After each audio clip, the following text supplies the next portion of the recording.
पुलिसकर्मी पर पत्नी और बेटी को छोड़कर दूसरी शादी करने के लगे संगीन आरोप गंभीर है। बेटी और पत्नी को छोड़ पुलिसकर्मी ने रचाई दूसरी शादी। बच्ची को हक और पिता का नाम दिलवाने के लिए पीड़िता ने एसएसपी उधम सिंह नगर और सीएम को भेजी शिकायत। उधम सिंह नगर जिले के रुद्रपुर की रहने वाली एक महिला ने पुलिस विभाग में तैनात सिपाही पर संगीन आरोप लगाए हैं। आरोप के अनुसार पुलिसकर्मी ने महिला के साथ विवाह किया था। इसके बाद उसने एक बच्ची को जन्म दिया, लेकिन पुलिसकर्मी ने उसे और बच्ची को अकेले छोड़कर दूसरा विवाह कर लिया और अब महिला ने बच्ची को उसके पिता का नाम और हक दिलवाने के लिए पुलिसकर्मी की शिकायत उत्तराखंड पुलिस और मुख्यमंत्री पुष्कर सिंह धामी से पंजीकृत डाक के माध्यम से की है। रुद्रपुर खेड़ा निवासी महिला के मुताबिक पुलिस विभाग में कार्यरत हर्षवर्धन सिंह ने साल 2019 में उसके साथ शादी की थी। इसके बाद शहर के ही सामिया स्थित एक फ्लैट में उसके साथ रहा था। महिला के मुताबिक साल 2020 में जब वो गर्भवती हुई तो हर्षवर्धन सिंह ने ड्यूटी और प्रेगनेंसी में देखभाल का बहाना करते हुए महिला को उसकी मां के पास भेज दिया, जहां महिला ने एक बच्ची को जन्म दिया। इसके बाद हर्षवर्धन ने महिला और बच्ची से किनारा कर लिया।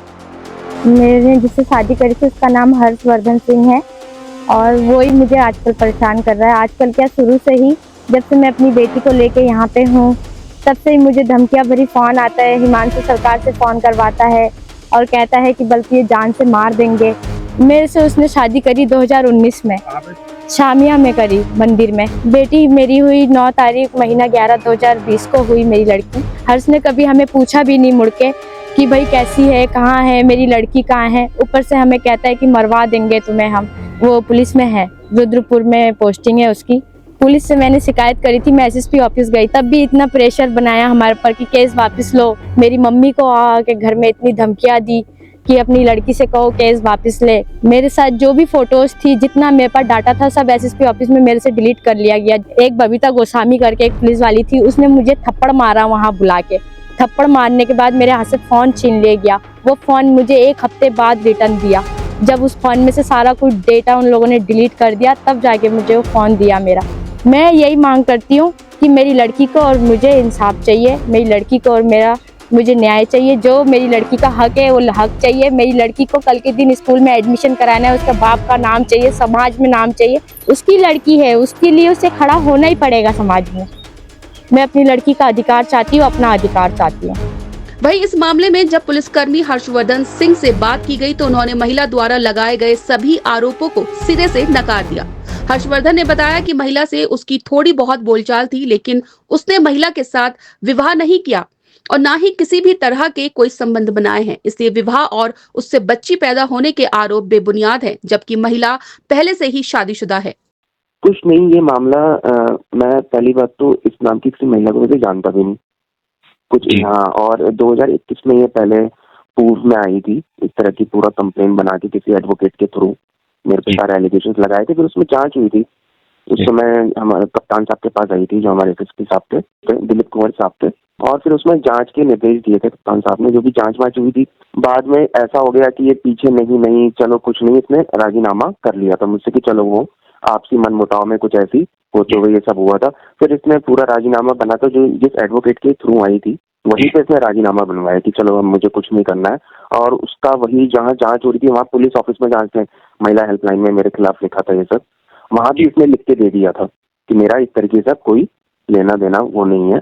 अब इतने सालों बाद फिर अचानक से 2024 में अब फिर से मेरे पास किसी मतलब अन्य लोगों के कॉल आने लगे कि एक बार आ जाओ, मिल लो, कोई तीसरा रास्ता निकाल लेंगे, ये कर लेंगे। मैंने कहा तीसरा रास्ता निकालने वाली कोई बात ही नहीं है, तो सीधा बात है, तुम टॉर्चर कर रहे हो भाई, पैसे वैसे की डिमांड चाह रहे हो, ये है। तो मैं इसमें आया नहीं। मैंने कहा यार अब जो तुम्हें करना है तुम करो वो। और इस तरीके से फिर से एलिगेशन लगा दी थी, और ये ऐसा कुछ भी नहीं है। ये कई शादी पूर्व में हो चुकी है। 2014 में तरुण नाम का लड़का है, सुंदरपुर गाँव पड़ता दिनेशपुर में, वहाँ इसकी शादी हुई और इसकी अभी तक डाइवोर्स नहीं हुआ है। सब बिल्कुल बेबुनियाद आरोप है। पिछली बारी जांच में क्लियर हो जाता, शादी है, कोई फोटो होती, कुछ होती। बिल्कुल बच्ची मेरी नहीं है। उस समय भी मैंने कहा था, उस समय तो खुद बैकफुट में आई, मैंने कहा नहीं अब कुछ नहीं, हमारा कुछ नहीं। पैसों के चक्कर में था ना ये लोग, क्योंकि इन लोगों का काम ही ऐसा ही है। इन लोगों ने बहुत, मैंने अभी फिर थोड़ा वैसे अपनी तरीके से पता करवाया कि कहाँ का इसका क्या रहा है, तो वही ने पहले भी 2-3 लोगों को ऐसे घेरा है इन चीजों में ना। पैसे दे देते तो उनको दबाव कम बना लेते, नहीं करते। पहले मैं कहीं एक ड्यूटी में था, गार्ड में, कहीं गार्ड वार्ड में हम ड्यूटी करते थे, तो वहां से ये लोग निकलते थे, शायद टहलते वहलते थे, तो हल्की जैसे हम थोड़ा वहाँ रोका टाकी करते हैं, ऐसे कोई वो गार्ड वैसी थी ना थोड़ी वहाँ पे शादार, तो वहां से इस तरीके से हल्का फुल्का था, जानती थी हाँ ये वो, बाकी और किसी तरह का कोई संबंध नहीं है। महिला द्वारा उत्तराखंड पुलिस को भेजे गए पत्र के अनुसार महिला और पुलिसकर्मी ने आपस में विवाह किया था, जिसके बाद उन्हें एक बच्ची पैदा हुई, लेकिन पुलिसकर्मी के अनुसार उनका विवाह नहीं हुआ और न ही किसी तरह के कोई संबंध बने थे, इसलिए महिला से पैदा हुई बच्ची उसकी नहीं है, ऐसा पुलिसकर्मी का कहना है। ऐसे में एक महिला जो अपनी पुत्री को उसके पिता का नाम और हक दिलवाने के लिए लड़ाई लड़ रही है, वहीं दूसरी तरफ पुलिसकर्मी द्वारा महिला के द्वारा लगाए गए सभी आरोपों को खारिज करना मामले को पेचीदा बना रहा है। ऐसे में अब देखना ये खास होगा कि क्या पुलिस बच्ची को न्याय दिलवाने के लिए DNA टेस्ट तक जाती है या फिर मामला आपसी सहमति से निपटा दिया जाता है।